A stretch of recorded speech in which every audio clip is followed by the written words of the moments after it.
Iako se tako možda ne čini, uzgoj crvenog luka je ipak zahtjevan posao ako želite imati kvalitetan urod.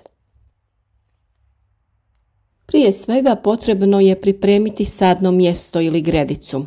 U tu svrhu potrebno je odabrati parcele na kojima crveni i ostali pripadnici luka nisu bili barem 3 do 5 godina.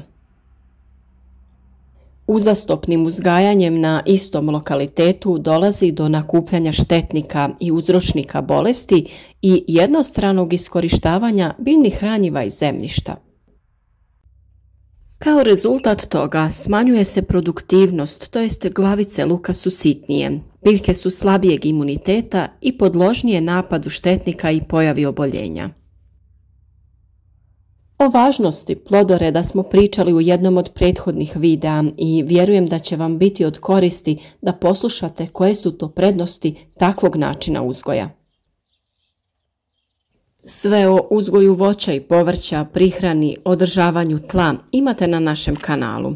Razgledajte, primijenite savjete i uvjerite se u kvalitetu ovog što radimo i svakodnevno sa vama dijelimo. Zima je ipak idealno vrijeme da isplanirate vaš vrt, radove koje ćete u njemu obaviti i iskoristite slobodne trenutke da kroz naše video savjete naučite kako uspješno organizirati i održavati kvalitetan i zdrav povrtnjak ili voćnjak. Svakako nas podržite klikom na subscribe, a da bi dobili obavijest o svakom novom video savjetu, kliknite na zvonce pored. Od same sadnje pa do berbe zrelih glavica crvenog luka potrebno je otprilike između 100 do 120 dana, a ukoliko preko zime uzgajate mladi luk, vrijeme uzgoja je znatno kraće. Danas ćemo govoriti o važnosti pravilne prihrane ili obogaćivanja zemljišta kako bi vam luk bio zdrav, kvalitetan i kako bi se spriječilo truljenje glavica crvenog luka. Kod proljetne sadnje vrijedi pravilo da je bolja osnovna obrada zemljišta u jesen. Zemlja će postati rahlija i akumulirati više vlage. Tada se dodaju organska gnojiva kao što je stajnjak ili kompost. Ukoliko to nije slučaj, treba izbjegavati sadnju neposredno po dodavanju stajnjaka, jer će to povećati mogućnost pojave gljivičnih bolesti. Što znači da za jesenju sadnju luka zemljište ipak trebamo pripremiti nešto ranije kako bi bilo pogodno za uzgoj kvalitetnih plodova. Odaberite osunčana i dobro drenirana mjesta. pH reakcija trebala bi biti neutralna do vrlo blago kisela. Kao i svako povrće, tako i luk ima potrebu za određenim hranjivima. Na taj način će biti otporniji na bolesti i štetnike, te će prilikom skladištenja biti dugotrajniji. Nikako ne treba pretjerivati sa dodavanjem dušičnih gnojiva, jer će višak negativno djelovati na uspješnost proizvodnje. Naime, dolazi do slabijeg razvoja glavica i velikih listova, a tokom razvoja i poslije u skladištenju glavice su tada podložnije truljenju. Ova kultura plitko razvija korijen i zbog toga traži plodnu zemlju. Kod uzgoja mladog luka prerazvijeni listovi i nisu neki problem, jer u toj proizvodnji krupnoća glavica nije primarni cilj. Listovi su u ovom slučaju, pored te sočne glavice, vrlo zdrav i iskoristiv dio u svakodnevnoj ishrani. Optimalan trenutak za sadnju je kada je temperatura zraka između 10 i 15 stepeni, a temperatura zemljišta od 7 do 8 stepeni. Ako je tlo hladno, može doći do izmrzavanja, a u kombinaciji sa povećanom vlagom dolazi do truljenja posađenih lukovica.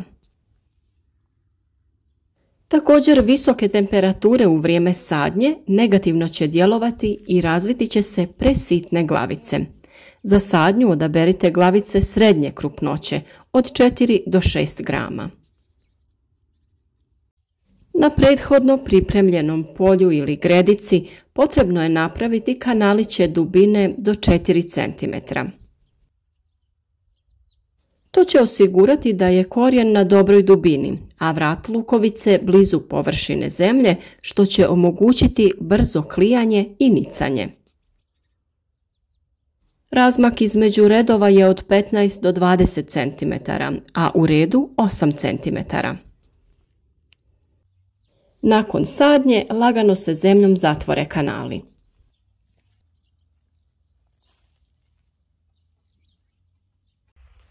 Kod uzgoja mladog luka razmak između redova može biti manji kako bi se što bolje iskoristilo zemljište za uzgoj veće količine plodova. No, ipak treba pripaziti da to ne bude previše blizu. U tom slučaju biljke se bore za prostor i samim tim kao posljedicu imamo izduživanje biljaka i intenzivan rast listova. Za proizvodnju mladog luka najvažnije je očuvati listove zdravima, jer oni nose najveću težinu i cjelokupan prinos ovisi od njih. Prihranu mladog luka obavljati sa dušičnim gnojivima tipa kan u odnosu 50-50 za nitratni i amonijački oblik dušika. Uz dušik potrebno je dodati i kalcij koji biljci daje sjaj i čvrstoću lista, koja je jako bitna prilikom prodaje mladog luka. Također, provjetravanje plastenika kod zimskog uzgoja je obavezno tokom cijelog vremena proizvodnje, neovisno od dnevnih temperatura, jer u njemu temperatura puno brže raste nego na otvorenom. Upravo zato brzo se stvore idealni uslovi za razvoj infekcije, kao što su povišena temperatura i povišena relativna vlažnost zraka, čije posljedice možemo primijetiti tek nakon nekog vremena, najčešće nakon 10-tak dana. Za ublažavanje stresnih situacija za biljku potrebno je vršiti tretiranje biostimulatorima, aminokiselinama, kalcijem, magnezijem. Tretiranje se obično vrši u kontinuitetu, tako da bi biljka na taj način stvorila određenu otpornost na stresne situacije. O biološkim sredstvima raspitajte se u vašoj lokalnoj poljoprivrednoj trgovini ili apoteci. A o prirodnim sredstvima za prihranu i zaštitu biljaka koje sami možete napraviti već smo dosta govorili na našem kanalu, pa pogledajte i te video savjete i pripremite sami hranjiva za vaše biljke. Takva sredstva se moraju redovno koristiti kao i prirodna sredstva za zaštitu, jer jedino na taj način mogu biti efikasna. To nisu invazivna sredstva kao neki insekticidi i fungicidi, a s obzirom da su na prirodnoj bazi mogu se često koristiti. Na našem kanalu imate i odjeljak gdje se nalaze playliste pod određenim nazivima. Tako imate i playlistu sa svim videima koji se odnose na uzgoj crvenog luka. Link ću vam staviti u opisu ovog videa, a na kraju videa uvijek bude predložen neki video savjet o sličnoj temi. Kako ne bi u svakom videu ponavljali sve o takvim preparatima, pridružite se na našoj zajednici tako što ćete zapratiti kanal i svakodnevno imati dostupne važne uzgojne savjete. Lajkajte video koji vam je koristan kako bi nam pružili podršku, podijelite video na vašim društvenim mrežama kako bi i drugima bio od koristi. A i u komentarima imate i odgovore na najčešća pitanja, pa i tamo uvijek možete pronaći nešto korisno što naši vjerni pratitelji dijele iz vlastitog iskustva. Svakako, ukoliko ste zaljubljenik u uzgoj biljaka, vjerujem da ste na pravom mjestu.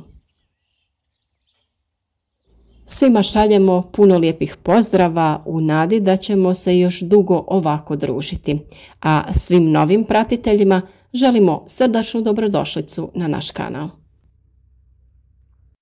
Ukoliko imate slobodnog vremena, pravi je trenutak da istražujete, saznate nešto novo i podijelite vaša iskustva sa drugim zaljubljenicima u biljke.